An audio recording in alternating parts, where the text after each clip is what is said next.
वही नारी वह पुरुष इस कृष्ण को पूज पाएंगे, इनको समझ पाएंगे जिनके जीवन में यह गुण होगा। आज की बात को मैं यहीं से आरंभ कर रहा हूं।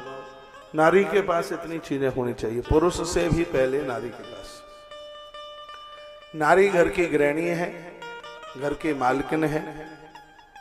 यदि वह संभ्रांत है तो पूरे परिवार को वह भव से पार कर देती है, ससुराल पक्ष को भी और अपने मायके पक्ष को भी। क्या गुण उस नारी में होने चाहिए।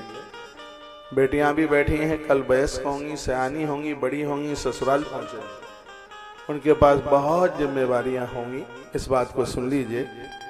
कहा गया विश्रमणात्म शौचेन गौरवेड दमेंच शुश्रू से आसो हृदयना बाचा मधुरया हो। यह नारी के अंदर ये गुण होने चाहिए। क्या है। दंभ, द्वेष, पाखंड, लोभ, पाप, मद, अहंकार, ये सब चीजें न हो। यदि नारी के पास ये सब बात का अभिमान होगा कि मेरे पिता के पास यह था, तुम्हारे पास क्या है, तुम तो भूखे हो, तुम्हारे पास क्या है, मेरे पापा के पास इतना साम्राज्य। मैं कहूंगा कि जिस दिन बेटी का विवाह हो गया है, सब कुछ उसका ससुराल है, पियर में उसका कुछ नहीं बचा। इस घमंड को, इस अभिमान को वो छोड़े। एक पिता 10 हाथी पाल सकता है, लेकिन एक बाप अपने घर में कुंवारी बेटी को नहीं रख सकता। रख ही लेता तो फिर वो विवाह ही क्यों करता। कभी कभी ऐसा बहुत होता है, विवाह के बाद भी बेटियां खूब अभिमान, अहंकार अपने ससुराल में पहुंचते हुए कहते हैं तुम तो भूखे हो, तुम पे क्या है, तुम भिखारी हो, तुम्हारे पास है क्या, हमारे पिता के पास ये, हमारे पिता के पास वो है। तो इस बात के लिए भगवान व्यास ने कहा, जिस नारी के दिल दिमाग में ये बात रहती है वह है ससुराल में कभी सुखी नहीं रह सकती। ये कहा। काम वासना शब्द लिखा है। इसका मतलब है जिस नारी के जीवन में मांगे बहुत होंगी, बेटा उससे छूट जाएगा, पति भी उससे छूट जाएगा। और इस बात का उदाहरण रामायण है।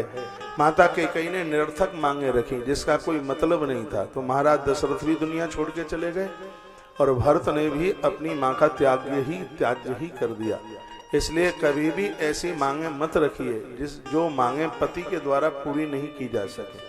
कल भी इन तमाम बातों के ऊपर कल मैंने निवेदन किया। ये कथा हमें देवी बना देती है, ये कथा हमें देवता बना देती है। कुछ संतुष्ट होकर के जीवन जीना है, यही जीवन का आनंद है। ऐसा कौन है इस धरती पर जिसके जीवन में दुख विपत्ति नहीं आई। आप गीता पढ़ते हैं, नहीं पढ़ते हो तो पढ़ना शुरू कीजिए। गीता में 3 ही बातें, चौथी बात है ही नहीं श्रीमद् भगवद गीता में। गीता में पहली बात तो यह है कि जो बीत गया है उसका दुख जाहिर मत कीजिए। यहाँ ऐसे बहुत लोग हैं, बहुत माताएं हैं जिनका पति समय से पहले दुनिया छोड़ के चला गया, या जिनकी पत्नी समय से पहले दुनिया, इस कोरोना काल में पत्नी दुनिया छोड़ करके चली गई। परिवार बिल्कुल अनाथ जैसा हो गया है, लेकिन रोने से तो काम चलेगा नहीं। यह सृष्टि का क्रम है। हमने मकान बनाया, ये जरूरी नहीं है कि अंत समय तक उसमें रह पाएंगे। बहुत लोग हैं पौनी में ही मकान बनाया था, पौनी छोड़ के बालाघाट चले गए, नागपुर चले गए, जबलपुर चले गए, मंडला चले गए और कहीं यहाँ वहाँ चले गए। ये बिल्कुल पक्का नहीं है जो तुमने तैयार किया है उसमें तुम रह ही लोगे, ये बिल्कुल कन्फर्म है ही नहीं। लेकिन ये बिल्कुल पक्का है कि जिसका जन्म हुआ है उसकी मृत्यु निश्चित है। जो एकदम ध्रुव सत्य है उसको आदमी पहचान ही नहीं रहा है, इसलिए उससे पापकृत कर्म खो रहा है। यदि वह मन में ऐसा विचार कर ले कि सत्य में मुझे एक दिन मरना पड़ेगा, भागवत दावा करती है कि उस व्यक्ति के द्वारा कभी अपराध हो ही नहीं सकता। लेकिन वो तो ऐसा लगता है कि लक्ष्मण वाली बूटी में घोल करके मैं पी गया हूँ, मुझे तो मरना ही नहीं है। भैया हर क्षण हर पल हम बूढ़े हो रहे हैं, हमारी जिंदगी समाप्त हो रही है। 50, 60, 65, 70 साल की। अभी मिश्रा जी, ललित मिश्रा जी कह रहे थे कि मैं 65 वर्ष का हो गया हूँ, और मुझे ऐसा लगा उस समय जैसे ही मैंने सुना कि समय कब निकल गया। मैंने कुछ समय पहले पूछा था तो मिश्रा जी 47 साल के थे और हाल ही वो 65 के हो गए, और टाइम ये कब निकल गया। जिंदगी का कोई भरोसा नहीं। जिंदगी एक मिट्टी का खिलौना है, जिंदगी एक मिट्टी का खिलौना है जिसको एक न एक दिन नष्ट होना है। गवा दो तो मोल कुछ भी नहीं, और कर लो प्रयोग तो फिर सोना ही सोना है। भगवान ने यह शरीर कुछ मानवीय मूल्यांकन के लिए दिया है। ईश्वर ने यह जिंदगी दी है कुछ अच्छा करने के लिए, कुछ बढ़िया करने के लिए। 60 साल तक तुम बच्चों को एडजस्ट करते रहे, उनको व्यवस्थित करते रहे, उनकी शादी विवाह में उनकी पढ़ाई लिखाई में, उतने में ही शरीर बूढ़ा हो गया, वृद्ध हो गया। जिम्मेवारियां यूं तो अंतिम श्वास तक पूरी नहीं हो पाएंगी। हाँ, यदि आपने बच्चों का विवाह कर दिया, उनको काम धाम दे दिया, तो बच्चों को सेट करना ये आपकी जिम्मेवारी है। बच्चों के लिए आप दिन रात लगे हुए हैं, ये आपकी तृष्णा है, ये आपकी कोई जिम्मेवारी नहीं। 4 बेटे आपके हैं, उन्हें एक मकान देना, आप ज्येष्ठ भाई हैं, छोटे भाइयों के लिए मकान देना ये आपकी जिम्मेवारी है। लेकिन एक के लिए तुम 10-10 इकट्ठा करने के लिए कोशिश कर रहे हो, ये आपकी वासना, ये आपकी तृष्णा के अलावा और कुछ भी नहीं है। यही जिंदगी को तोड़ देगी। मैं कहूँगा जिंदगी के अंतिम श्वास तक करते रहिए, लेकिन ईंट पर ईंट रख करके निर्माण आप करते रहें। और इसमें कौन रहे, कुतरा बिल्ली रहे, उसमें नहीं। हाँ, आपको निर्माण का शौक है तो मैं कहता हूँ ना, आप बनाइए ना। आप बेटियों के लिए बारात घर बनाइए, आप बना सकते हैं तो बनाइए। आप वृद्धों के लिए कुछ ऐसा स्थान बनाइए, और एक आप और बना सकते हैं तो और बना लीजिए, जहां आपके सब परिवार के लोग, रिश्तेदार लोग आकर के वहां रह सकें। और बना सकते हैं तो आप प्रसूत का घर बनाइए, गर्भिणी नारी को समय के लिए वहां पर रहे, उसको ठीक सा वातावरण वहां मिले, जो चीजें बनाने के लायक। यदि आपको निर्माण का ही शौक है तो ये चीजें बनाइए। गाँव के 10, 20, 50 लोग इकट्ठे होकर के गौ सदन बनाइए। ये जो चीजें हैं ये कीजिए अंतिम श्वास तक। करना तो कुछ होगा, लेकिन परिवार के लिए आपने 60 साल किया है, बचा कुछा जो जीवन है वो परहित परमार्थ के लिए निकाल दीजिए। इसी में आनंद है, चाहे स्त्री हो और चाहे पुरुष। भगवान व्यास के जो शब्द हैं वो बड़े अलौकिक हैं। हम लोगों ने अपना बचपना से लेकर के और अपनी युवा अवस्था भी, चलो ठीक है, आप सब बाबा वैरागी महात्मा नहीं हो सकते, घर की जिम्मेवारियां हैं, लेकिन जिम्मेवारियां भी पूरा करने के लिए एक टाइम है, उसका एक समय है। ऐसा नहीं है कि तुम 90 साल जीवन जियो और 90 साल की अंतिम श्वास तक बस आए बच्चों का क्या होगा, आए बच्चों का क्या होगा, बस इसी को कहते हैं अज्ञान, इसी को कहते हैं अंधकार। थोड़ा इससे बाहर निकल करके आइए। मैं आपको नहीं कहता आप लंगोटी कमंडल लेकर के हरिद्वार चले जाएं, लेकिन हाँ, मैं ये आपको जरूर कहना चाहूंगा, डोर डोर पर जाकर के अपनों के पास पहुंच करके संदेश तो उन्हें आप दे ही सकते हैं, भैया ये कीजिए इसमें आनंद है, भैया ये कीजिए इसमें आनंद है। मुझे लगता है कि यही साधु जीवन है। बात चल रही है माताओं के लिए, लिखा है विश्रम मेणात्म शौचेन गौर वेण दमेन च। नारी के अंदर जो पहली बात है विश्रम मेण, उसके अंदर एक ऐसा विश्वास होना चाहिए, परिवार में सब उसका विश्वास करें। आपका ध्यान कथा में बिल्कुल नहीं है, मैं आरती करा के और कम्बल लेके जाके सोऊंगा, नहीं तो फिर आप सुनिए, आपका ध्यान इधर होगा, इधर हो। कितनी सुंदर बात कही है, विश्रम मेणा, यानी पति पत्नी के बीच में अगाध विश्वास होना चाहिए।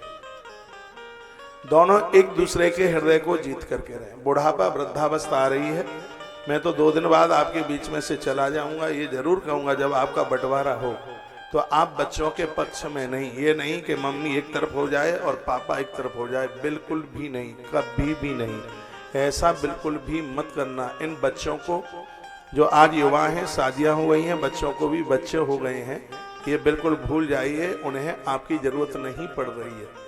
उनके भी बच्चे आपको देख करके कतरा रहे हैं। बहू तो कहती है पता नहीं बुढ़ा बुढ़िया क्यों आ जाते हैं। इस वृद्धावस्था में एक पुरुष को एक पत्नी की आवश्यकता है, पत्नी को पति की आवश्यकता है। किसी ग्रंथ में मैं बोल रहा था, भाई और भाई एक बहुत बड़ी ताकत है, समय आने पर ये भी छोड़ सकते हैं, लेकिन 7 भामर पड़ने वाली तुम्हारी पत्नी तुम्हें नहीं छोड़ सकती। मैं कहूंगा जब बंटवारा हो तो दोनों संग रहना, भले ही बहू कुछ भी कहे, लेकिन दोनों को संग रहना है, दोनों को एक दूसरे का साथ देना है। भागवत का 3रा स्कंद का और अध्याय नंबर 23 नंबर का अध्याय श्लोक नंबर 4, 5, 6, 7, 8, 9, इन श्लोकों में इसी बात की चर्चा की गई है। और जब स्त्री पुरुष दोनों में एक दूसरे में दोष देखते हैं तो खटास हो जाती है, फिर दूरियां बढ़ जाती हैं। निर्दोष तो भगवान ही है, धरती पर जन्मा हुआ, किसी में किसी प्रकार तो दोष है ही। यदि निर्दोष की बात करो तो ईश्वर है, वो परमात्मा है।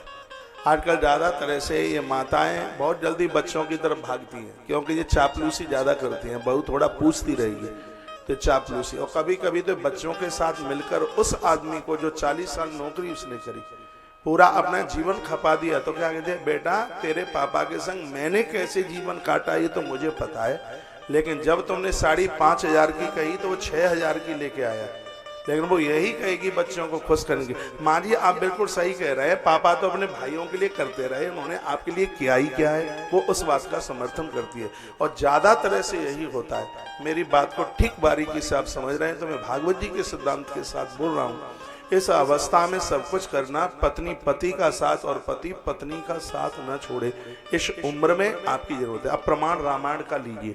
श्री मनु जी महाराज को तप के लिए जाना था, उन्होंने नैमिषारण्य क्षेत्र में 23,000 वर्ष तक तप किया और अकेले नहीं गए, अपनी पत्नी को जिसका नाम है माता, आप जानते होंगे मनु जी महाराज की जो पत्नी है शत्रुपा माता, उसको साथ लेकर के गए और दोनों ने वहां नदी के किनारे पर, माता धेनुमती के किनारे पर ऐसा तप किया।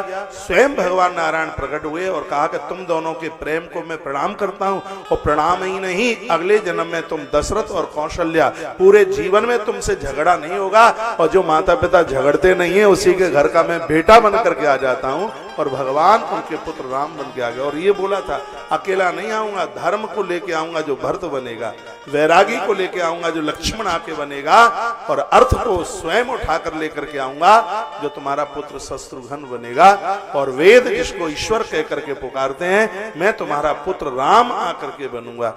ये दोनों का जो एकत्व भाव है श्री मनु जी महाराज माता शत्रुपा का, कभी लड़े नहीं, कभी झगड़े नहीं। और तुम्हारे अंदर थोड़ी थोड़ी बातों पर लड़ाई होती रहती है। और ये लड़ाई कब होती है? दोनों एक दूसरे के अंदर दोष देखते रहते हैं, तू ऐसी है, तू ऐसी है, तू ऐसी है। वो भी कहती है कि तू ऐसा है, तू ऐसा है, तू ऐसा है। बस इसी में पूरा जीवन लड़ने और झगड़ने में ही निकल जाता है। दोनों एक दूसरे के ऊपर विश्वास रखिए। पहला सूत्र विश्रमेण, एक दूसरे के ऊपर विश्वास करें। आत्म सोचेना, मन की पवित्रता को रखिए। मन में गुढ़ीलापन नहीं होना चाहिए, मन में कर्कशता नहीं होनी चाहिए। मन तो बिल्कुल चमकता हुआ श्वेत वस्त्र की तरह। अपने मन को ठीक रखिए। बहुत लोग दूसरों को देखकर जलते रहते हैं, झुलसते रहते हैं और हृदय बिल्कुल कोयले की तरह बना लिया है। दुश्मन की भी तरक्की होती है तो प्रसन्नता होनी चाहिए। मुझे कोई सज्जन पूछ रहे थे, हमारी दुकान नहीं चलती तब मुझे इतनी तकलीफ नहीं होती, जब ग्राहक बगल में ज़्यादा आता है तो उस दिन तो मैं रोटी भी छोड़ देता हूँ, मेरा ब्लड प्रेशर बढ़ जाता है और मैं बहुत दिक्कत में होता हूँ। यहाँ दुकानदार बहुत बैठे हैं, यदि बगल वाले के पास में भीड़ आ रही है तो ये देखो कि तुम्हारे यहाँ कुछ कमी है, उसको ठीक कीजिए। या तो आप पैसे ज़्यादा ले रहे हैं, आप क्वालिटी ठीक नहीं दे रहे हैं, आपका व्यवहार ठीक नहीं है। बहुत ध्यान से सुनिएगा, आपका व्यवहार ठीक नहीं है, आप ठीक से ग्राहक से बात नहीं करते, आप मुस्कुरा करके उनसे बात नहीं करते। ग्राहक आपका देवता है, तराजू आपका मंदिर है, उसमें पाम की ठोकर नहीं लगनी चाहिए। और मैं कहना चाहूँगा कि जब आप अपनी दुकान पर जाते हैं तो ऐसे जाइए जैसे आप शिरडी की यात्रा करने को जा रहे हैं, जैसे आप तृप्ति बालाजी की यात्रा करने के लिए जा रहे हैं, जैसे आप 4 धाम के लिए जा रहे हैं, ऐसे आप जाए। मंदिरों में आप क्यों जाते हैं? मंदिरों में आप जाते हैं भगवान से पैसा मांगते हैं। उड़न खटोला मुक्ति का कोई नहीं मांगता। चाहे किसी भी मंदिर में जाइए, कोई नहीं कहता अब हम संसार में बहुत जी लिए, अपना विमान लेके आ जाओ, उसमें बैठ करके अब हम आपके धाम जाना चाहते। आप में से एक भी नहीं ऐसा बोलता मंदिर में।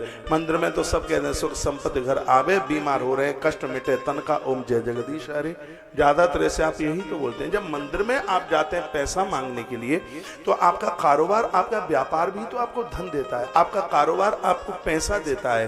तो आप अपने कारोबार फैक्ट्री में जाते हैं या दुकान पर जाते हैं, शोरूम कहीं भी आप जाते हैं तो इतने प्रसन्न होकर के जाइए जैसे आप गंगा जी नहाने के लिए जा रहे हो, क्योंकि आपका कारोबार भी तो आपको पैसा ही तो देता है। घर से आप जाएं तो लड़के न जाएं, मम्मी पापा के पांव छू के जाइए, पत्नी के सिर के ऊपर हाथ रख करके जाइए, क्योंकि लक्ष्मी है, ये प्रसन्न होती है तो आपकी वृद्धि तरक्की दिन रात होती है। बहुत जमूड़ों को आदत होती है वो घरवाली से लड़के ही जाएंगे, उधर मूड खराब तुम्हारा होगा, उधर मूड खराब उसका होगा। तो ऐसा क्यों करते हो? बच्चों से स्नेह करके प्रेम के साथ में जाइए और रात्रि को जब आओ तो मुस्कुराते हुए आइए। कभी कभी ये लोग रात को घर आते हैं तो बच्चे घुस जाते हैं, जैसे चूहा बिल्ली को देख के बिल में घुसता है, बच्चे भागेंगे। मम्मी कहती है क्या हुआ? कहती है पापा यमराज आ गया। बच्चे यही बोलते हैं। अरे जो पूरा दिन भर लोग तुम्हारा इंतजार घर में करते रहे, तुम्हारे चेहरे पर मुस्कुराहट नहीं होती, तुम्हारे चेहरे पर शालीनता नहीं होती, अरे ऐसे व्यापार से क्या करोगे? ऐसा व्यापार जो तुम्हारी खुशियों को ले ले। अरे व्यापार तो तुम्हें खुशी देवे, धन तुम्हें खुशी दे, तुम्हारी खुशियों को छीने नहीं। अपने व्यवहार को, अपने स्वभाव को इतना बढ़िया कीजिए, इतना सा अच्छा कीजिए, फिर देखिए कि जिंदगी जीने में आनंद कैसा आता। हम लोगों को क्रोध नहीं आता, हम लोगों को कोई कुछ बोल भी दे तो भी हम ऐसे ही मुस्कुराते रहते हैं। कोई हम आसमान में से टपके हैं, जैसे तुम्हारा जन्म हुआ वैसे हमारा भी जन्म हुआ है, लेकिन आप क्यों नहीं मुस्कुराते, आप क्यों नहीं हंसते? ईश्वर ने कृपा करिए, हमें इंसान बनाया, हम तुम ना हंसेंगे तो क्या कोई भैंस जानवर कोई हंसेगा? ईश्वर ने कृपा की है, मुस्कुराते रहिए, एक दूसरे की कमियां मत गिनिए। यदि पति ने तुमने कोई मांगी चीज और वो एक बार मना कर दिया, आपका मुंह लटक गया, थैला उठा करके तुम चल पड़ी अपने घर के लिए, ऐसा कभी भी ना हो। ये तो सोचिए, जिस आदमी ने 20 बार हमारे काम किए, व्यवस्था नहीं है, एक बार मना कर दिया, तो ऐसी कौन सी आफत है? मैं वही श्लोक उठा रहा हूं, विश्रम मेणात्म सोचे। सबसे पहला दोनों एक दूसरे का हृदय जीत करके रहे, विश्वास जीत करके रहे। दूसरा आत्म सोचे ना, मन की पवित्रता रखिए।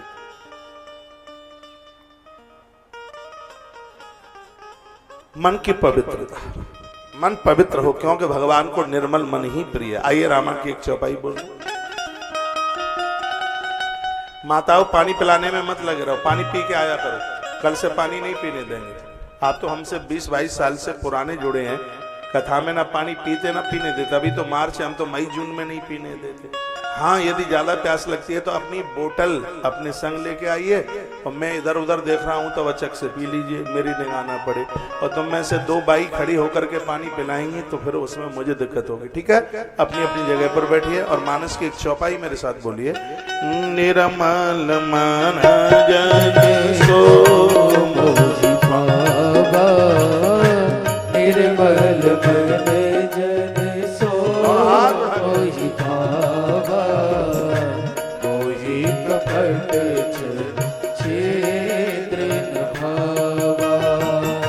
निर्मल मन जन सो मोहि पावा, निर्मल मन जन सो मोहि पावा, मोहि कपट चले छेद्र न भावा। निर्मल मन जन सो मोहि पावा, मोहि कपट चले छेद्र न भावा। श्री राम जय राम जय जय राम, श्री राम जय राम जय जय राम। अवध बिहारी सीताराम, निर्मल मन जन सो मोहि पावा, मोहि कपट चले छेद्र न भावा। निर्मल मन जन सो मोहि पावा, निर्मल मन जन सो मोहि पावा, मोहि कपट चले छेद्र न भावा। निर्मल मन जन सो मोहि पावा, मोहि कपट चले छेद्र न भावा। बोले बाल कृष्ण लाल की जय। परमात्मा को मन की निर्मलता चाहिए। मन निर्मल कैसे होगा? भगवान का भजन करोगे, प्रभु का नाम लोगे तो।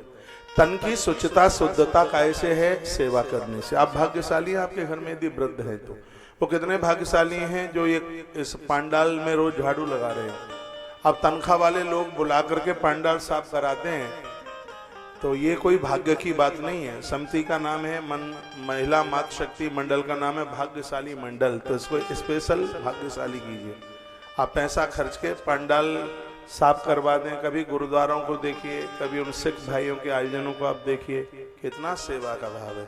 परोसने के लिए तनख्वाह वाले लोग हों, पंडाल साफ करने के लिए परोसने वाले लोग, वो साफ करने वाले लोग, मंच साफ करने के लिए भी तनख्वाह वाले लोग हों, तो इतना बड़ा फिर संगठन बनाने की फिर जरूरत ही क्या रही। सिर्फ नाम के लिए संगठन बनाया जाता नहीं, संगठन बनाए जाते हैं काम के लिए। कितना अच्छा होगा। चलो दिन में सुबह आप व्यस्त रहते हैं, संध्या की रोटी पूड़ियाँ आप अपने हाथ से बेल रहे हों, आप 10-5 माताएं इकट्ठी होकर के वहां पहुंचे, शाम का जो भंडारा है, प्रसाद है, भोजन है, या सुबह भी टाइम मिलता है, अपने आप को सेवा से खपाइए। सेवा से बड़ा कुछ भी नहीं। शरीर मिट्टी और साबुन से उतना शुद्ध नहीं होता जितना कि शरीर है वो सेवा से शुद्ध होता है। संतों ने लिखा, तन पवित्र सेवा की, तन पवित्र सेवा किए, धन पवित्र कर दान, और मन पवित्र हरि भजन सो होय त्रिविध कल्याण। जो पैसा धर्म में नहीं लगा वो उतना ही अपवित्र है जितना नाले का गटर जितना अपवित्र है। जैसे नाले के कीचड़ को आप छू नहीं सकते, छू लोगे तो आपको नहाना पड़ेगा। जिन लोगों का पैसा पवित्र नहीं है, धन में नहीं लगा, ऐसे लोगों को छूने से गंगा से नहाने की जरूरत पड़ती है। ये हमारे आचार्यों ने, हमारे संतों ने बात कही है। पैसा आपके पास बहुत बड़ा है, ये आपकी महिमा नहीं है। धन धर्म में लगा है, ये आपकी महिमा है। आप सुंदर हैं, ये कोई वैल्यू नहीं है। माता सबरी को देखिए, सुंदर तो सूर्पणखा बहुत ज्यादा थी, नाक कान कटा के चली गई, लेकिन जो काली थी बिल्कुल बिल्कुल तवे का नीचे का रंग जैसा होता है, माता सबरी ऐसी ही थी, लेकिन उसके पास थी सेवा। भगवान प्रभु राम ने उसके उच्चिष्ट उसके जूठे बेर खाए। आदमी चमड़े से सुंदर नहीं, आदमी अच्छे कर्मों से, अच्छे कार्यों से सुंदर होता है। ईश्वर ने 60, 70, 80 किलो का, बहुतों का तो 100-100 किलो का वजन है, फालतू में ऐसे ढो रहे हैं बिना मतलब के, हैं। डायबिटीज बढ़ रही है, कोलेस्ट्रॉल बढ़ रहा है, थायराइड बढ़ रहा है, बीमार का घर ले लेकर के चल रहे हैं। अरे मेरी दादी, मेरी माँ, मेरी जीजी, इस शरीर से कर लो काम। तन, मैं पुरुषों को भी कहूंगा, तन को शुद्धता मिलेगी सेवा करने से, मन को शुद्धता मिलेगी हरि भजन से। यहाँ कुछ माताएं जप कर रही हैं, मन ही मन माला भी जप रही हैं। यही तो जीवन का परम साधन है, कल्याण है, यही जीवन का लक्ष्य है। प्रभु के भजन के बिना मत रहिए। इस क्षेत्र में एक बार हम आश्रम में पूरी की पूरी लिस्ट देख रहे थे, तो सबसे ज्यादा, ये बनावटी बात नहीं है, सबसे ज्यादा चेलों की लिस्ट बालाघाट जिले में 5300 की लिस्ट थी। 5300, 5300 माना रखता है, 5300 जिनको दीक्षा दी गई थी, सबसे ज्यादा दीक्षा यहाँ पर दी गई। अब जपते कितने हैं ये आपको पता होना चाहिए। गुरु मंत्र से बड़ा दुनिया में कोई मंत्र नहीं है। गुरु शिष्य का अर्थ जानते हैं आप? शिव महापुराण में वर्णन है, जो शिष्यों का गौरव बढ़ाए उसे गुरु कहते हैं। यदि कोई अपना परिचय दे कि हम उस गुरु के शिष्य हैं, तो इसमें उसका गौरव बढ़े। अरे भाई, बड़े कमाल की बात है, तुम्हारे गुरु तो बड़े महान हैं, बहुत बड़े हैं। तो गुरु वह है जो शिष्य का गौरव बढ़ाए, उसे गुरु कहते हैं। और शिष्य किसे कहते हैं? जो गुरु के अनुशासन में रहे उसे शिष्य कहते हैं। हम लोगों को गुरु के अनुशासन में जीवन जीना चाहिए। खुली पतंग भी यदि धागा किसी के हाथ में ना हो तो वो भी कट जाती है, तो हमारा जीवन फिर सुरक्षित कैसे रहेगा? इसलिए तो कहते हैं कि जीवन में माँ, महात्मा और परमात्मा तीनों की आवश्यकता होती है। माँ भी चाहिए, महात्मा भी चाहिए और परमात्मा भी चाहिए। इनके बिना तो कल्याण ही कहाँ है। तो मन कोयला जैसा क्यों हो रहा है? क्योंकि मन को खुराक नहीं मिल रही है। मन की खुराक है भगवत चिंतन। आप में वही लोग भाग्यशाली हैं जो नित्य भगवत जप करते हैं। और एक बात और मैं आपको बोलूं, आप अपने जीवन के साथ इतना बड़ा अन्याय कर रहे हैं। यदि नित्य आप भगवान का भजन नहीं करते तो जो फांसी लगा करके मरा है वो छोटा आत्महत्यारा है, और मनुष्य जीवन लेकर जिसने भगवान का भजन नहीं किया सबसे बड़ा आत्महत्यारा तो भैया वो है, उसका तो सूतक पातक भी नहीं उतरता। घर की जिम्मेवारियां पूरी हो गई, बच्चे अमेरिका तक पहुंच गए हैं, आपकी बेटियां अपनी ससुराल चली गई हैं, सब बच्चों ने संभाल लिया है। अब तो ये समय है वो मनु जी महाराज माता शत्रुपा की तरह है। ज्यादा से ज्यादा ईश्वर से जुड़िए, समाज के काम कीजिए, हैं आप कुछ ऐसे संस्थाओं के साथ जुड़िए जिससे अब इस क्षेत्र का, देश का, राष्ट्र का कुछ अच्छा हो सके, बढ़िया हो सके। पद प्रतिष्ठा को एक तरफा करते हुए काम किया जाए। इस भी कथा में, आयोजन में बहुत लोग ऐसे जुड़े हैं पर्दे के पीछे, जिन्हें अपना बिल्कुल नाम नहीं चाहिए और वो जुड़े हैं और मुझे मिले हैं। कल रात को भी मिले। महाराज जी, हमने आपसे 18 साल पहले के 20 साल पहले दीक्षा ली है। जो कथा करा रहे हैं उनको खुशी होगी, लेकिन हम तो छिपके काम कर रहे हैं। हमें अति खुशी हो रही है इन भक्तों के माध्यम से। आपका आगमन पौनी में हुआ है, हम अति प्रसन्न हैं। तो ये होना चाहिए, ये होना चाहिए। तो तन की पवित्रता सेवा से, मन की पवित्रता हरि भजन से, और धन की पवित्रता है वो अच्छी जगह पर खर्च करने से। क्षेत्र में गरीब बच्चियों की शादी होती है, उसमें सहयोगी बनिए। कोई बहुत ज़्यादा दीन दुखियारा है, दवाई के लिए उसके पास पैसा नहीं है, आप सीधे पैसा मन दीजिए, आप अस्पताल का उसका बिल अदा कर दीजिए। इन सब चीज़ों से बड़ी कौन सी यज्ञ हो सकती है आप बताइए। आपके माध्यम से किसी के प्राण बच जाए, आपके माध्यम से किसी का जीवन बच जाए। ये इस श्लोक में यही तो कहा जाता है, इसको कहा जाता है आत्मा स्वच्छेना। यही आत्मा की पवित्रता है, यही अंदर की पवित्रता है। बहुओं ने, बेटों ने सब कुछ संभाल लिया है, तो ये कुछ ऐसे नेक कामों में लग जाए, बढ़िया कामों में लग जाए। और मैं अपनी माताओं को कहूँगा, बहनों को कहूँगा, यदि तुम्हारा आदमी ऐसे शुभ कर्मों में लगा है तो आप उसको कभी रोकिए मत, उसका सहयोग कीजिए। लक्ष्मण प्रभु की सेवा में वन के लिए जा रहे हैं, यदि कोर्ट में केस दायर कर देती उर्मिला और अयोध्या के कोर्ट में ये कह देती जब राम अपनी पत्नी को ले जा सकते हैं तो लक्ष्मण अपनी पत्नी को क्यों नहीं ले जा सकता, तो मुझे लगता है कि पूरा का पूरा कोर्ट का फैसला माता उर्मिला के पक्ष में होता। लेकिन उर्मिला ने क्या कहा, जो परिवार की तरफ मुड़ मुड़ के देखता है वो राष्ट्र के हितैषी काम नहीं कर सकता। ये माँ उर्मिला के शब्द थे। उर्मिला कहती है मैं भाग्यशालिनी हूँ कि मेरा पति प्रभु की सेवा में जा रहा है और आप लड़ने को तैयार हो जाते हैं। आपको लगता है कि मेरा पति हुआ तुलसीदास हो जाए तो ठीक ही तो है, उसमें अब दिक्कत क्या है। अब बच्चे हो गए बड़े, इसने खूब कमा कमा के आपको दिया, बेचारा बूढ़ा हो गया, रिटायरमेंट हो गया, अब इसको छोड़ दो, मैं ले जाऊं 15 तारीख को 16 तारीख को वृंदावन। खूब तो उसने काम कर लिए घर द्वार परिवार के, अब उसको मुक्त कीजिए, अब उसको भ्रमण करने दीजिए, अब उसको देखने दीजिए अलौकिक दुनिया, वो दुनिया जिस दुनिया में प्रभु राम बसे थे आगे, वो दुनिया जिस दुनिया में भगवान श्री कृष्ण बसे थे। अब इस जीवन के साथ जुड़िए, वो जिंदगी आनंद से भरी हुई है, छलक रही है, ऐसा जीवन, ऐसी जिंदगी। अगली बात है बाचा मधुरया चहो। अगली बात बड़ी सुंदर कही गई, का बाचा मधुरया, वाणी को मधुर होना चाहिए, मधुर भाषी बनिए। जो मीठा बोलते हैं उनकी मिर्च भी बिक जाती है, और जो कड़वा बोलते हैं उनका शहद भी नहीं बिकता। तो ऐसी वाणी बोलिए मन का अपक होए, औरन को शीतल करे आपो शीतल हो। हाँ, ऐसी वाणी, वाणी पर मधुरता होनी चाहिए। श्लोक में क्या लिखा है, बाचा मधुरया चहो, वाणी अति मधुर होनी चाहिए, बहुत मीठी होनी चाहिए। और वो तब बोल पाएंगे आप जब आप सबका कल्याण चाहते हैं, सबका अच्छा चाहते हैं, सबको आप अपना मानते हैं, तभी है बोली। बहुत लोगों को गालियां देने की ऐसी आदत होती है, बेटियों को गालियां दे देती है माता, और इतनी गालियां तो पुलिस वाले भी नहीं दे पाते जितना कि आप इतनी गालियां निकालते हैं। इतनी गाली दे गाली दे गाली। लखनलाल ने क्या कहा था, गारी देतन पावत शोभा। गाली देते हुए लोग अच्छे नहीं लगते, मधुर भाषी बनी है, प्रिय भाषी बनी है, ऐसा को जीवन जिया जावे। वो कथा ताली बजाओ, कमर मटकाओ, आनंद आ गया, काय का आनंद आ गया, कोई आनंद नहीं आया। जीवन का परिवर्तन होना चाहिए। लोगों को अपने लक्ष्य का ही नहीं पता, 60 साल के हो गए, इन्हें अभी तक अपना लक्ष्य नहीं हासिल, इन्हें पता ही नहीं लक्ष्य, बस इतना ही था कि 2 बच्चों को जन्म देना था, पढ़ा लिखा करके बड़ा करना था, बस यही लक्ष्य था, बस उसी को करके संतुष्ट हैं। लेकिन ये नहीं उन्हें पता, नदी वही वंदनीय है जो समुद्र तक मिलती है। उन नदियों को कौन प्रणाम करता है, जो नाले की तरह छोटी सी जगह में, नदी वही पूज्य हैं जो नदियां सागर में मिलती हैं, समुद्र से मिलती हैं। और आदमी भी वही वंदनीय, इंसान वही वंदनीय है जो परमात्मा से मिलने के लिए चल पड़ा है, वो वंदन करने को लायक है, प्रणाम करने को लायक।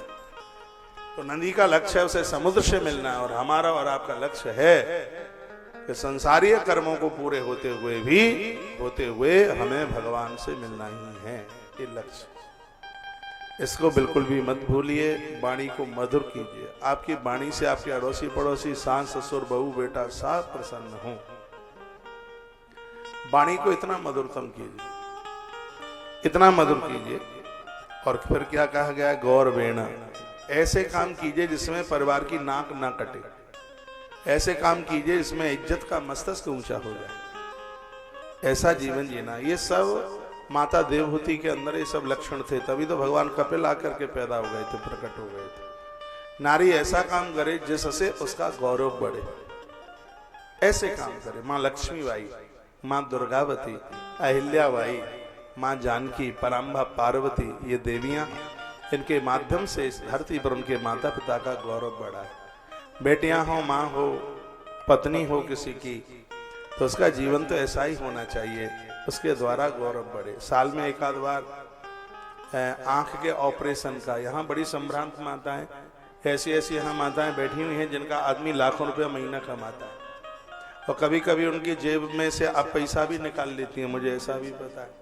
हाँ, निकाल ले, जरूरत पड़ती है निकाल लेती हैं। कभी हिसाब में भी दूध 4 किलो लिख दिया, दाल 5 किलो लिख दी, चावल 15 किलो लिख दिया, लगा 2.5 किलो लिख दिया, 15 किलो। उस आदमी को क्या पता है कि रसोई में लगता कितना है, और आपके पास आता ही कहाँ से है, यहीं से तो आता है। तो आपको कुछ गुनाह नहीं करे, और ज्यादा निकाल लिया करो, ठीक है। अभी निकाल रहे और थोड़ा, अब देखो इनके मुंह लटक रहे हैं, ये आपका निकाल भी लेते हैं तो ये कहीं दान पुण्य में। आपको पता है घर में पूज्य लोग आते हैं, दामाद आया, जमात आया, ननद का बेटा आया, सबको लेना देना तो पड़ता है, ये देना पड़ता है। ननद आई, बढ़िया सी साड़ी भी उसे देनी होती है। अब आपको तो ये सब पता नहीं होता, ये तो माताओं को पता है, इन सबको खर्च करना ही होता है। हाँ, निकाल कर तुम लीपा पोती पर खर्च करती हो, और बूढ़ी डुकरिया बन करके और 500 रुपए का तुम ट्यूब पोतती हो मुंह पे, तो भी मुंह बनरिया ही जैसा लगता है। खूब मुंह पोत लिया है, जीवन भर तो पोतते रहे। अब इसको पोता पाती को छोड़िए, जो पैसा आपके पास बचता है उसे धर्म कर्म में लगाइए, उसे ठीक काम में लगाइए। कल हम सुन रहे थे यहाँ ऐसी ऐसी संभ्रांत माताएं जिनका खूब कारोबार चलता है, बच्चे कमा रहे हैं, खूब बहुत दूर तक पहुंचे हैं, जिनका पति भी खूब कमा रहा है, तो उसकी जेब में से आप निकाल भी लेते हो, तो थोड़ा थोड़ा इकट्ठा करके मोतियाबिंद का ऑपरेशन कभी करवा दो, कभी और कुछ करवा दो, कभी इन बूढ़ों के लिए चश्मा बांट दो। सर्दी इस इलाके में बहुत पड़ती है, मैंने बहुत सर्दियां आंकी देखी हैं, क्योंकि मेरी कई 14 जनवरी मकर संक्रांति यहाँ हुई है।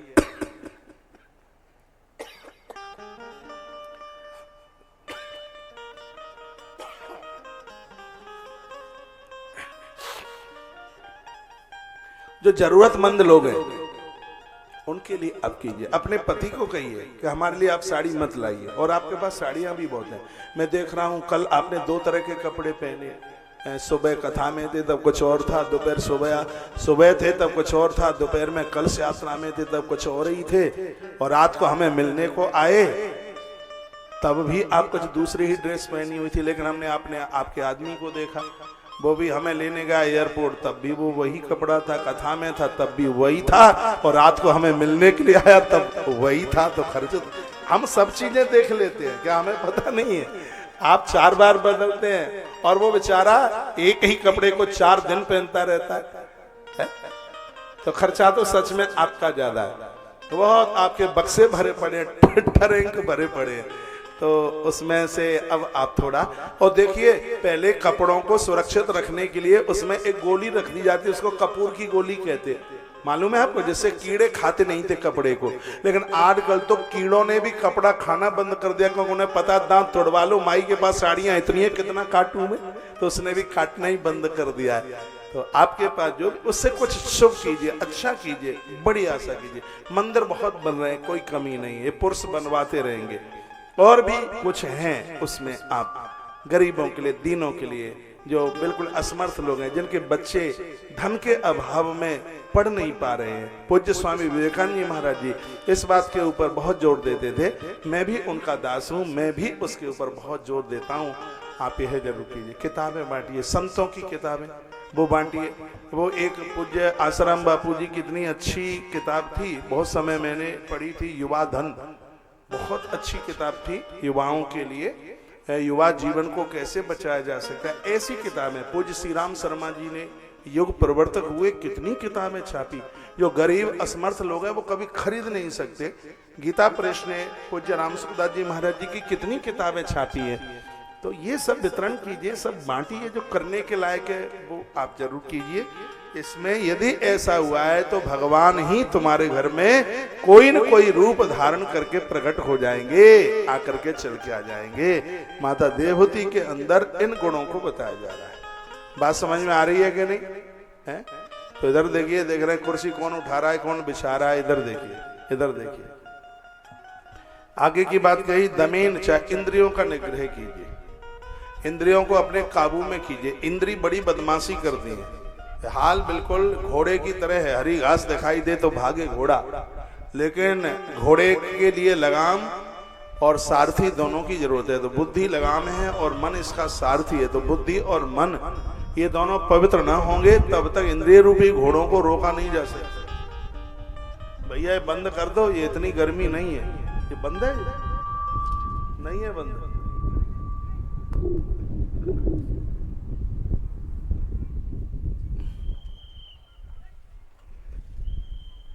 बहुत हवा चल रही है। बोलिए बांके बिहारी लाल की, श्री हनुमान जी महाराज की। इंद्रियों का निग्रह कीजिए, भड़काऊ इंद्रियों को रोकिए। अगली बात बताइए, शुश्रूषया, आपके घर में जो भी आते हैं उनके प्रति सेवा का भाव हो। कोई भूखा प्यासा ना जाए। आपके क्षेत्र में कोको कोला चलता है, कैंपा कोला चलता है।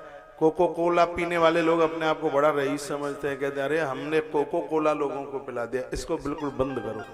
गर्मी आ रही है, सब शिकंजी, मैं तो आऊं तो मुझे तो शिकंजी पिलाना भाई। हम तो कोको कोला पीते नहीं है। इससे तो टॉयलेट बाथरूम साफ होते हैं, बाष्पेशन साफ होता है। ये कोई पेय पदार्थ नहीं है। 40 पैसे की चीज 10 रुपए में देश को लूटा जाता है। सब पैसा इंग्लैंड जाता है और बाहर जाता है और आप धल्ले से वो करते हैं। कोको कोला के एजेंसी लिए हुए बैठे हो, भले ही तुम रूठ जाओ, नींबू शिकंजी की ले लो, सोडे की बोतल की ले लो, लेकिन कोकोला नहीं बिकेगा, बिल्कुल नहीं पीवेगा। ये कैंसर को पैदा कर रहा है। मान लो हमारी बात, लोग बिना मौत के मर रहे हैं। तो क्यों इन सब चीजों को आप प्रयोग में लेते हैं? क्षेत्र में बहुत चलता है। एक बार मैं राजनांदगांव से आया, पूरा पन्ना मलाज खंड में हो रहा, देखो कोकोला, देखो कितनी पुरानी बात है, मुझे आज भी याद है। आपको ध्यान है, रामनवमी का प्रोग्राम था, कोई उधर था मलाज खंड में, और मैं राजनांदगांव से आया था और देखो कोकोला, देखो कोकोला, कोको कोला चल रहा था वो बड़ी जोर से। तो हम तो भैया इसके बड़े विरोधी हैं, क्योंकि ये लोगों की जान ले रहा है। इसमें 40 पैसे का केमिकल और 15 रुपए में वो बिकता है। देखिए ये कितना अपराध हो रहा है, कितना अन्याय हो रहा है। सिगरा पैसा विदेश जा रहा है, परदेश जा रहा है। तो इसलिए थोड़ा इसके ऊपर भी आप ध्यान दीजिए। आचार्य चरक ने कहा था, महात्मा चरक ने कहा था, मुझे आश्चर्य है, जिस देश में नीम और नींबू दोनों होते हैं और वहां के लोग बीमार होते हैं। आपके पेट में नींबू जाता ही नहीं है, पर डे 1/4 नींबू जाना चाहिए। आपका पित्ताशय ठीक रहेगा, आपका लीवर, किडनी की ऐसे सफाई हो जाएगी जैसे आपने किसी बढ़िया पाउडर के द्वारा अपने कपड़े को चमका दिया है। ऐसे किडनी साफ नींबू से होती है। अरे नींबू का जो बीज है वो स्वास्थ्य के लिए ठीक नहीं है। नींबू के अंदर यदि बीज ना होता तो मरा हुआ व्यक्ति जिंदा हो जाता, लेकिन परमात्मा ने सोचा कि इसमें एक हम बीज तो डाल ही दे, नहीं तो इनको फिर मेरी जरूरत नहीं पड़ेगी, फिर तो नींबू पिएंगे जिंदे हो जाएंगे, मरेंगे ही नहीं। तो भगवान ने उसमें बीज डाल दिया। अमरूद का बीज बहुत अच्छा है, नींबू का बीज अच्छा नहीं, अमरूद का बीज बहुत अच्छा है। यदि अमरूद के अंदर बीज ना होता तो जिंदा आदमी मर जाता। अब आप समझ लीजिएगा उसका बीज कितना फायदेमंद है। तो अब गर्मियां आ रही हैं, 15 दिन बाद तो खूब गर्मी हो जाएगी। जब भी कोई आवे, शिकंजी खुद पियो, रोज पियो। मीठा थोड़ा कम डालिए, क्योंकि चीनी थोड़ा ढंग से बनाई नहीं जा रही है, तो कम डालिए, ना के बराबर डालिए उसमें, लेकिन नींबू रोज लीजिए। ये उसके ऊपर क्या बोले, खीरा के ऊपर तो अमृत बन जाता है नींबू। नींबू काला नमक खीरे के संग खाइए और 20 साल अपनी उम्र बढ़ाइए, ऐसा हमारे आयुर्वेद के ग्रंथ कहते हैं। तो अपने जीवन को स्वस्थ रखने के लिए ये तो सब कुछ करना ही होगा। बच्चों का बहुत ज्यादा ध्यान रखिए। नींबू खाने से बिल्कुल भी आंधी तूफान और लौ लपट से सब बच जाते हैं। मुझे किसी ने पूछा है क्या प्याज खा सकते हैं? आयुर्वेद में प्याज का बड़ा महत्व है, लेकिन भजनानंदियों के लिए ठीक नहीं है। ऐसा नहीं है कि प्याज खा ली तो अब आकाश टपक गया, नीचे गिर गया और धरती फट गई, अरे अब क्या होगा, हमने प्याज खा ली, अरे कहाँ पर है, हमने प्याज खा ली। ऐसा बिल्कुल कुछ भी नहीं है। मैं प्याज का यहाँ से समर्थन नहीं कर रहा हूँ, मैंने जीवन में कभी खाई नहीं है, लेकिन मैं ये निवेदन करूंगा, कभी जरूरत पड़े, किसी को लौ लग जाए, तो किसी को हैजा हो जाए, दस्त हो जाए, उल्टी हो जाए, तो प्याज का रस निकाल करके और तत्काल उसे दे दीजिए, उसको फायदा मिल जाएगा। अब ऐसा तो होता नहीं है कि अब प्याज के बिना तुम्हें दाल सब्जी रोटी अच्छी नहीं लगेगी, तो इसमें आलस, इसमें प्रमाद है। एक पहले खांसी की दवाई चलती थी, पता नहीं अब आती है कि नहीं, कोरेक्स, सुना होगा आपने, कोरेक्स पहले आती थी। कोरेक्स को पी करके काम करने का मन नहीं होता था, प्रमाद आता था, आंखें बंद होती थी, सोने का मन होता था। उसमें इतना आलस्य, उसमें इतना प्रमाद, ऐसा नशा जैसा होता। उसी प्रकार से आपने लहसुन, प्याज, हींग, हींग और है उसमें, लहसुन है, प्याज है, हींग है, ये चीजें कुछ ऐसी हैं कि जिनको लेने से तत्काल एक प्रमाद आता है, काम करने की क्षमता कम हो जाती है। आदमी इतना आलसी हो जा रहे, किसके लिए करना है, क्या करना है, छोड़िए। तो उसके लिए हमारे संतों ने सोच करके और इस बात के लिए कहा, प्रमोद भैया आइए। तो हमारे ऋषियों ने, हमारे महर्षियों ने इस बात के ऊपर ये शोध किया है।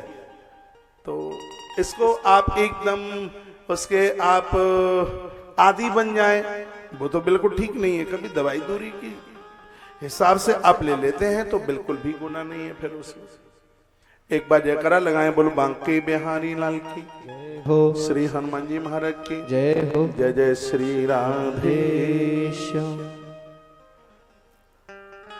बैठिए हमारे मन में भाई विजय अग्रवाल, भाई प्रमोद अग्रवाल, काका जी भी आए, काका जी श्री रमेश अग्रवाल जी, बालाघाट से आगमन हुआ है, तालियों के साथ उनका आदर कीजिए।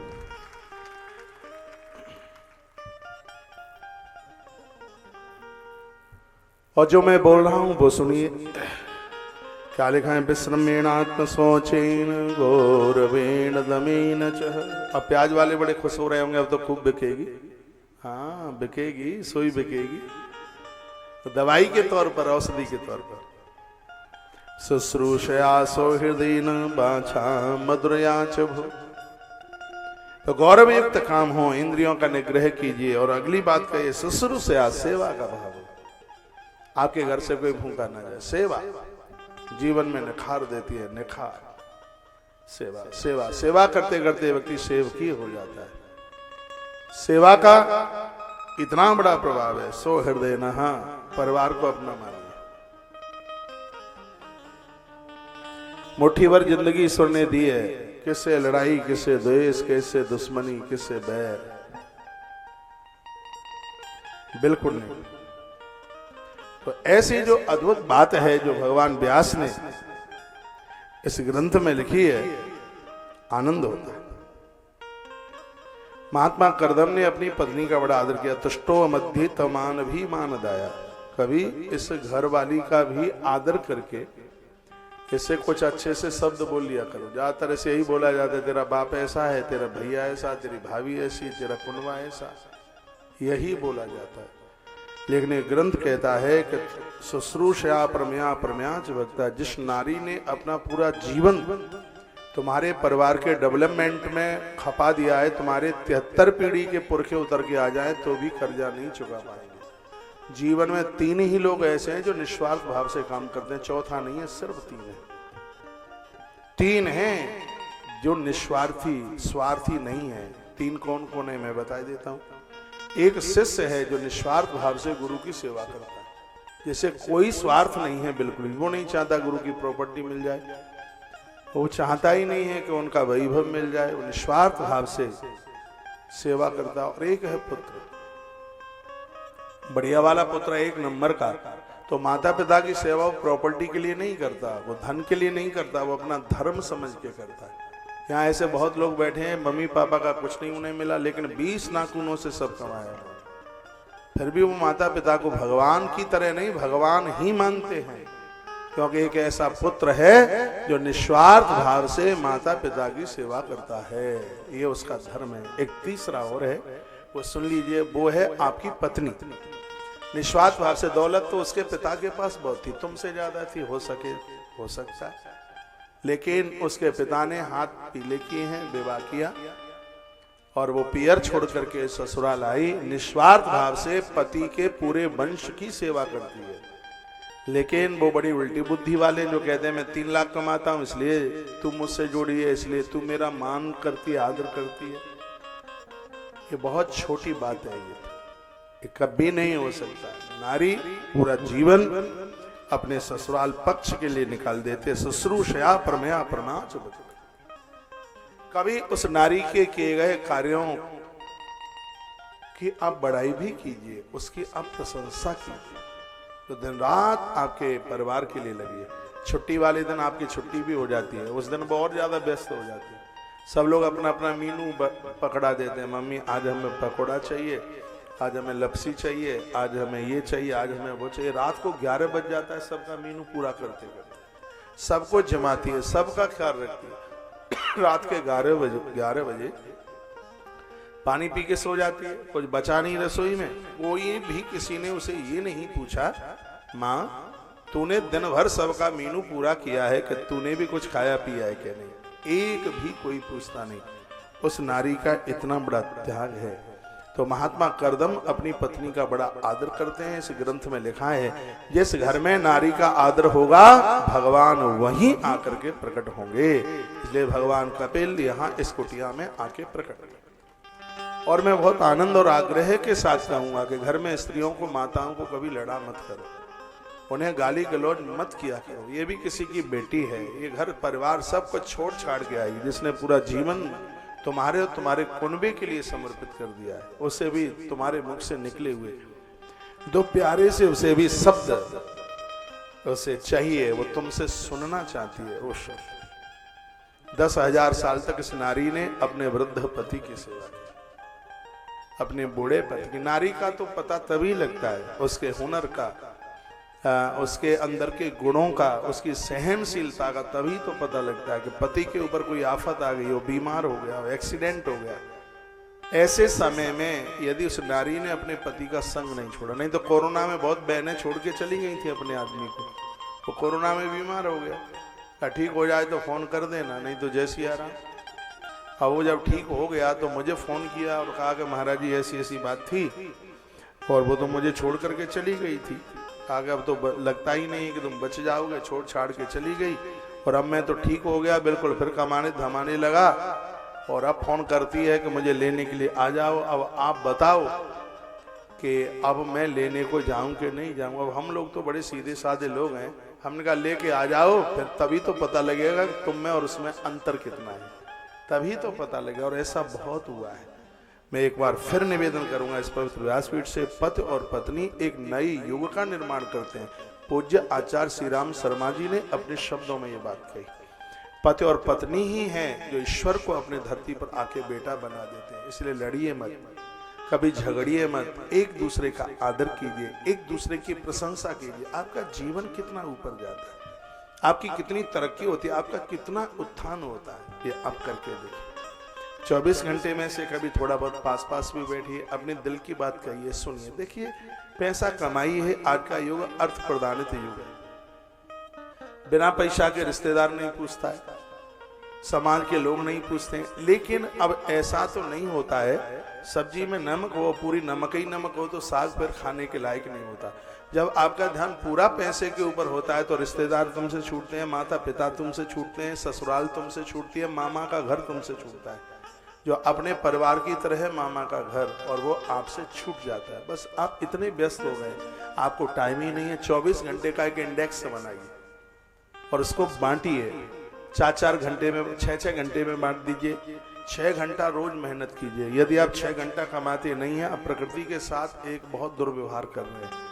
6 घंटा तो युवा को रोज अपने दुकान पर या नौकरी में जहां भी टाइम देते हैं, 6 घंटा देना ही चाहिए।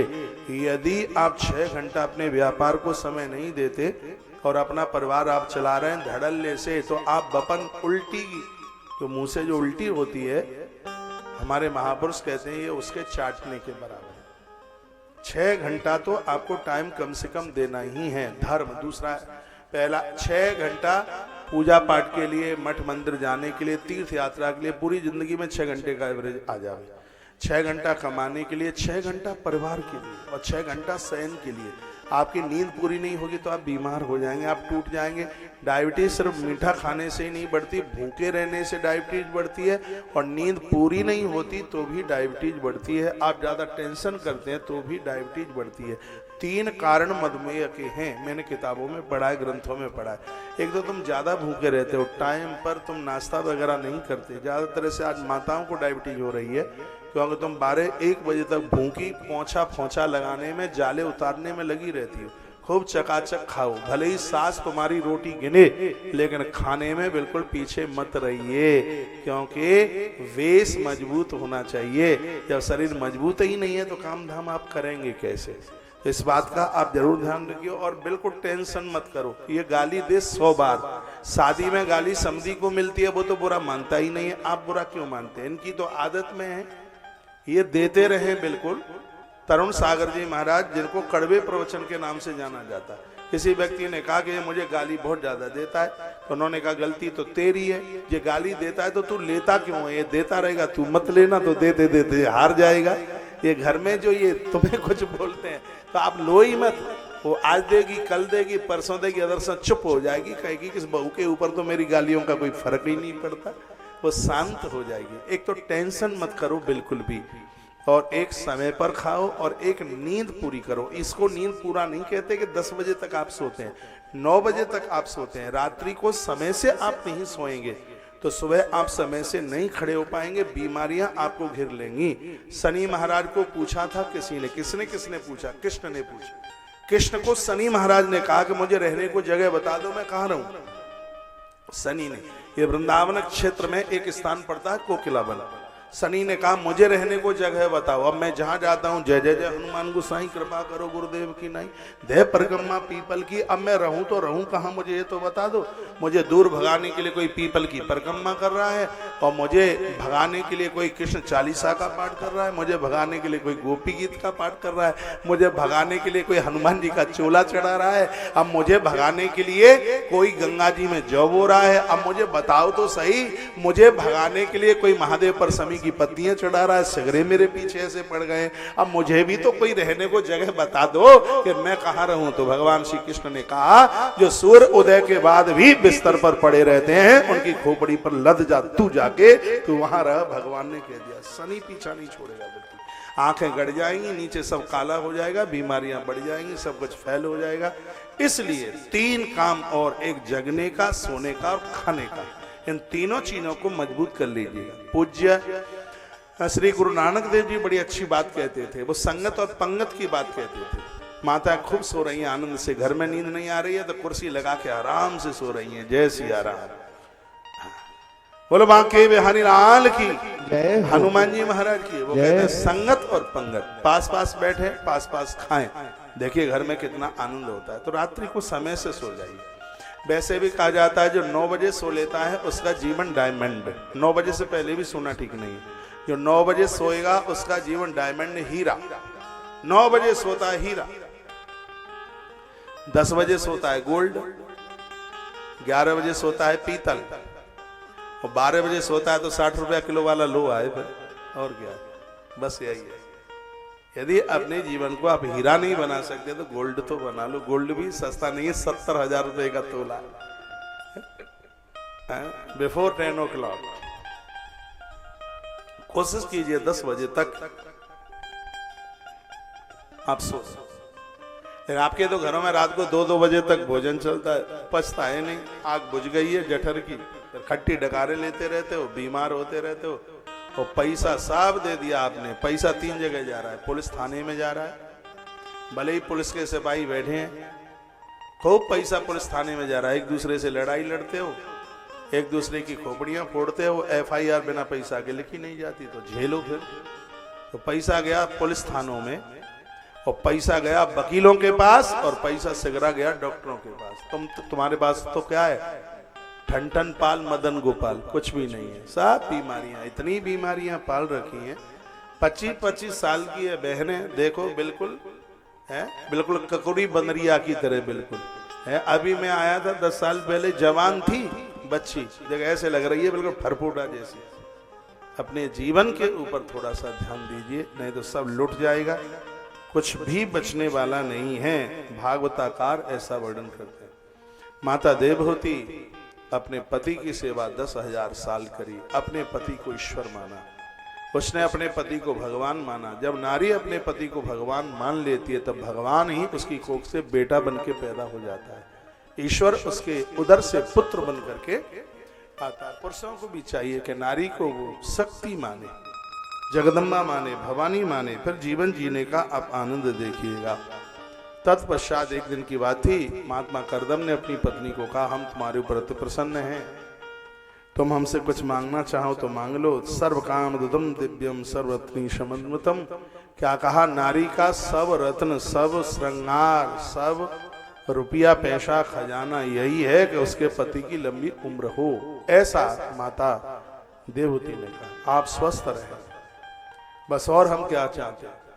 कहा नहीं मांगना होगा। तब कहा कि प्रभु, नारी का गौरव उसकी संतान से है, एक संतान का जन्म हो जाता तो आपकी बहुत बड़ी कृपा होती। और बड़ी में हम प्रार्थना के साथ आपको ये निवेदन कर रहे हैं। तब बिंदुसर नाम की कुंड में डुबकी लगाई, एक विमान तैयार किया। आज तक ऐसा विमान धरती पर नहीं हुआ जो कामना के द्वारा चलता था। विज्ञान कितना भी आगे निकल जावे, लेकिन अभी वहां तक नहीं पहुंचा। राम जी का विमान फूल से चलता था, इसलिए उसका नाम था पुष्पक विमान। जब तक फूल में खुशबू, तब तक राम जी का विमान चलता था। महात्मा करदम के पास तो एक ऐसा विमान था, मन में जो सोच लो उधर की तरफ उड़ता। सब व्यवस्थाएं थी इस विमान में, खाने पीने की सब व्यवस्थाएं। तत्पश्चात यह हुआ है कि महात्मा करदम और माता देवहूति के माध्यम से 9 बेटियों का जन्म हो गया। और बस ये 9 बेटी क्या है? वो 9 सूत्र हैं जो हमें भगवान से मिला दे। ये 9 चीजें मेरे पास भी होनी चाहिए, 9 चीजें आपके पास भी होनी चाहिए। अब मैं गिनती कर रहा हूं, वो सुन लीजिए। यदि 9 चीजें हमारे और आपके पास आ जाएं तो मृत्यु लोक हमारे लिए स्वर्ग हो जाए। सबसे अच्छी बातों को सुनना। परिवार में, समाज में जो अच्छा बोलते हैं, अच्छी बातें करते हैं, उनसे मित्रता कीजिए, उनसे दोस्ती कीजिए, उनके पास बैठिए और उनका एक शब्द जीवन बदल देगा। उनके साथ दोस्ती करें। जिनके कहे गए वचनों का बड़ा असर होता है, फर्क होता है। अच्छा सुने, सीधी सी बात है। कोई किसी की चुगली करता है, बुराई करता है, कान में उंगली डाल करके वहां से खड़े होकर के वहां से चल पड़िए, बिल्कुल नहीं सुनना। अच्छा सुनना।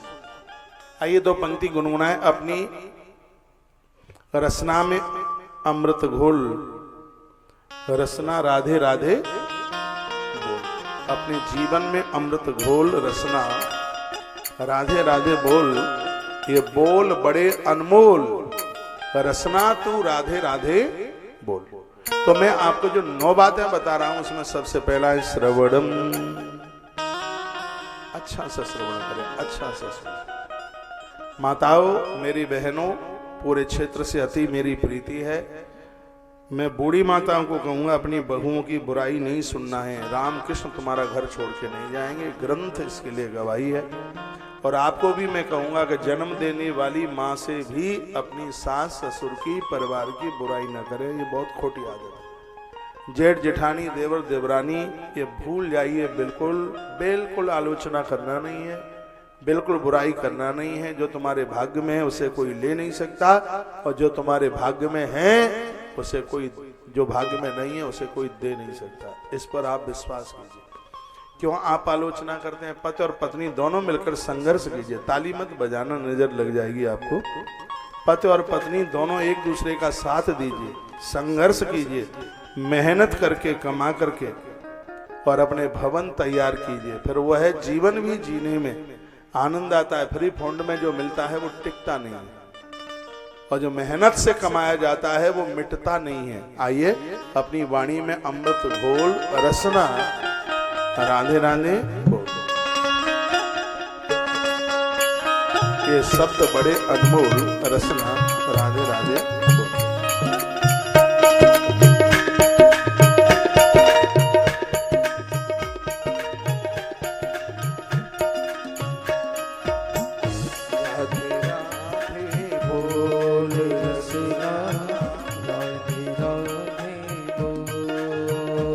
अपनी वाड़ी में अमृत घोल, रसना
सुहाग दुलारी। दो अक्षर आधार जगत के, दो अक्षर आधार जगत के, ये अक्षर बोल रसना राधे राधे बोल रसना राधे राधे बोल।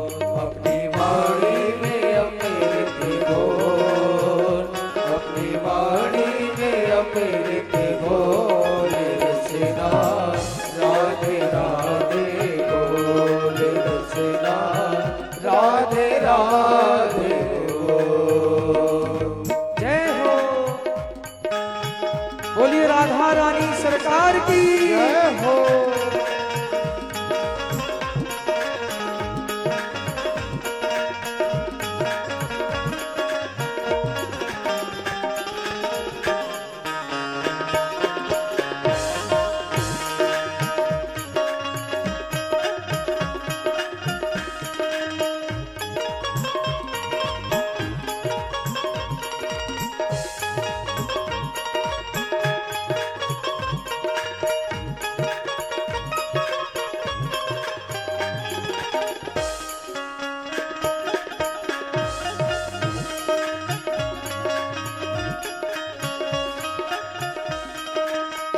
राधा जी महाराज सिर चावे, राधा जी नंद लाल नचावे, राधा जी नंद लाल नचावे।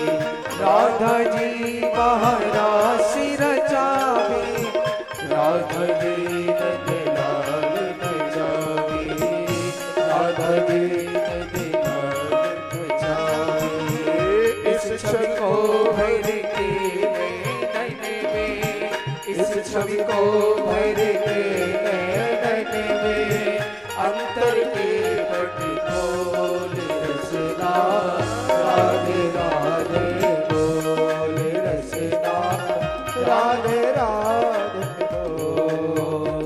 अपनी वाणी में अमृत बोल, अपनी वाणी में अमृत बोल रसना राधे राधे बोल रसना राधे राधे बोल। जय हो।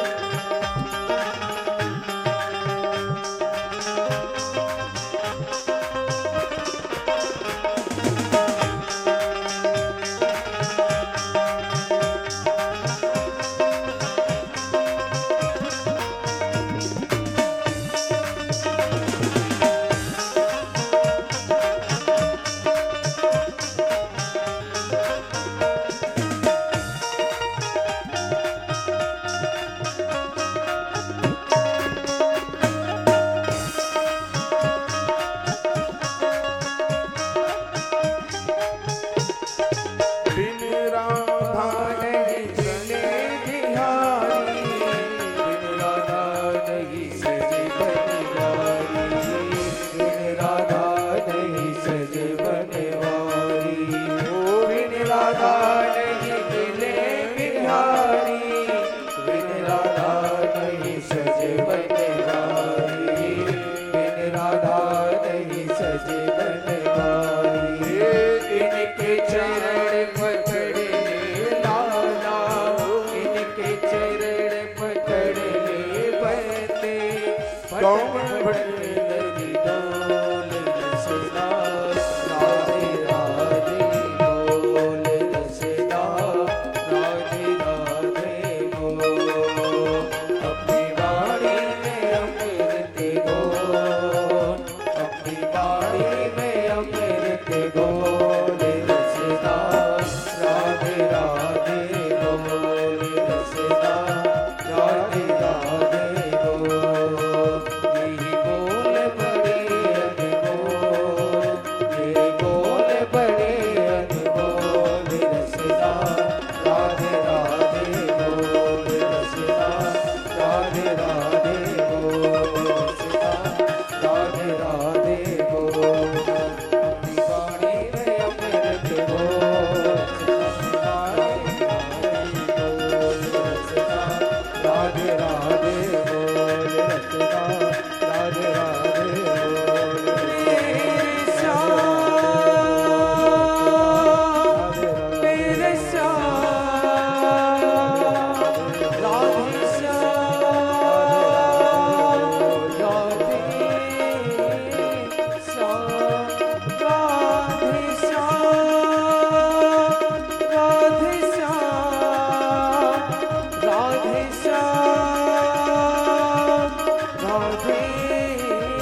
महादेव बाबा की जय हो। जय जय श्री राधे श्याम। ईश्वर से मिलने के लिए परम 9 साधन बताए हैं। अच्छी सी बातें सुनिए, भगवत चरित्र सुनिए, भगवान की वाणियां सुनिए।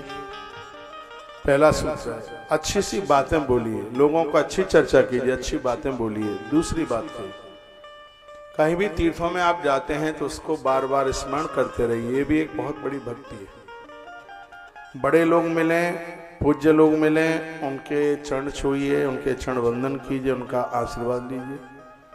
और मैं निवेदन करूंगा, मंदिर में जाते हैं तो खाली हाथ मत जाइए, भले ही तुलसी पत्र लेके जाइए, फूल लेके जाइए, 1 लोटा जल लेके जाइए। वैसे कहा गया है कि महादेव पर 2 लोटा जल चढ़ाया जाता है, एक अपने घर से लेके जाते हुए है, दूसरा मंदिर परिसर का जो पानी होता है वो है। घर से लेके पानी जाते हो उससे पितर तृप्त होते हैं, और मंदिर के परिसर से जो जल चढ़ाते हो भगवान के ऊपर उससे देवता तृप्त होते हैं। थोड़ी सी साबुत मूंग लेके जाइए, थोड़ा सा काला तिल लेके जाइए, थोड़ा सा गेहूं का दाना लेकर के जाइए, बेल पत्र लेकर के जाइए, और 1 लोटा जल चढ़ा करके ये फूल चढ़ा दीजिए। जो चीज़ें मैं आपको बता रहा हूँ ये चढ़ा दीजिए। नारी के गर्भ में संतान समाप्त नहीं होती यदि भगवान महादेव के ऊपर साबुत गेहूं का दाना चढ़ाया जाता है, इससे वंश वृद्धि होती है। मैं अभी दिल्ली में था, शिव महापुराण की कथा थी, इन सब चीज़ों का बहुत विस्तार पूर्वक वर्णन किया। मंदिर खाली हाथ बन जाइए, ये सब चीज़ें बिल्कुल होती हैं। देव होता है, भगवान होता है, परमात्मा के बिना किसी का आज तक कभी कोई काम नहीं हुआ। इस देश के बड़े बड़े रईस लोग हैं, उनके घर में भी 10-10 पुजारी लोग बैठे हैं, ये मुझे पता है, मैं जाता रहता हूँ। उनके घर में सुबह से लेकर के शाम तक अर्चना होती है। आप ये मत सोचना कि इनको जो ये सब कुछ मिल गया है ऐसे ही मिल गया है, नहीं, ईश्वर के बिना। अरे रावण के पास भी संपदा है, उसमें भी महादेव की कृपा है। और यदि कोई चीज परमात्मा की कृपा के बिना आ भी गई है तो वो टिकेगी नहीं, इसलिए ईश्वर से जुड़ करके रहिए।